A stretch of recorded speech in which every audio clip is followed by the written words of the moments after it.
And that's why when the Germans came to some place and they said, these are the orders, everybody has to be in this place, everything will be shot, and the worst punishments will be taken on these people, and there were reprisals against all their families. Well, most people, Jews, civilians, you listen to orders.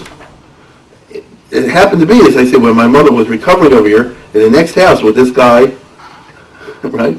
And he's telling all these stories, and even the Jews there said, oh, this can't be true. And she told me, he had such a wild look in his eyes. She said, this is true. Nobody has this nutty look. Perfectly understandable if you're in 2 years of Auschwitz.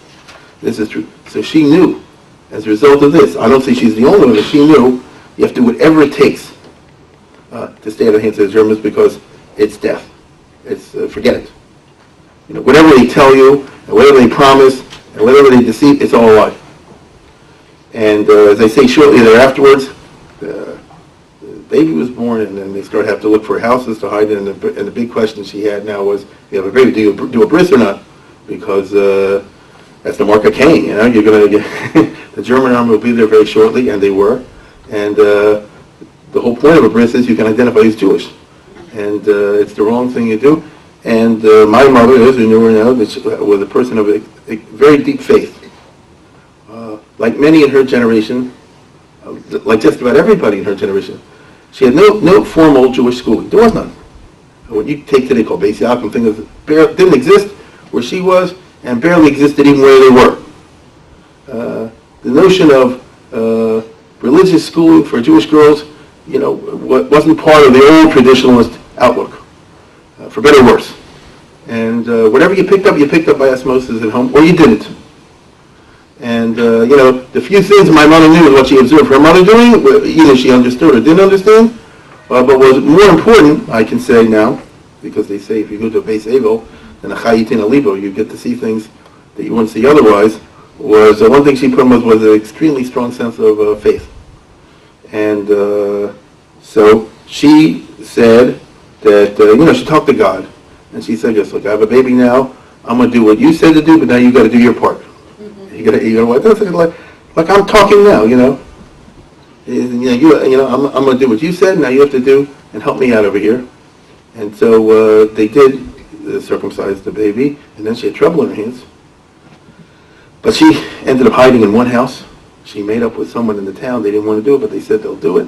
Her husband and her sister and the other members of the family that were located in town, she had a sister and a husband and a baby, a 5-year-old child. They hid in another house. And when the German army actually showed up, it's one thing to say, I'll hide you, and there's another thing when the Germans actually show up. And they told her. And so her sister and all those people were taken away. I listened to my mother's tape. She was told 2 stories. One is that they put him in one of those cars where they put the exhaust into the car. That's how he was killed. And another one was he perished in Auschwitz. So it doesn't matter. The bottom line is, fresh one, all of a sudden everybody's gone. And the people where she was staying, they said, listen, we're not going to do that, but you can't stay here.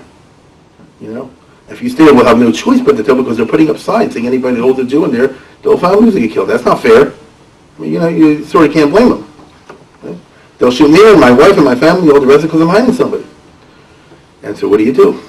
And the result is that she had to flee Nitra and go back to Bratislava, which means you're going back from the frying pan into the fire, because the German army's main headquarters was in the large city of Bratislava, and Bratislava had always been Pressburg. It had always been a famous Jewish city, so that's when they were determined to make what they call a vernichtung, to kill everybody, even go house to house.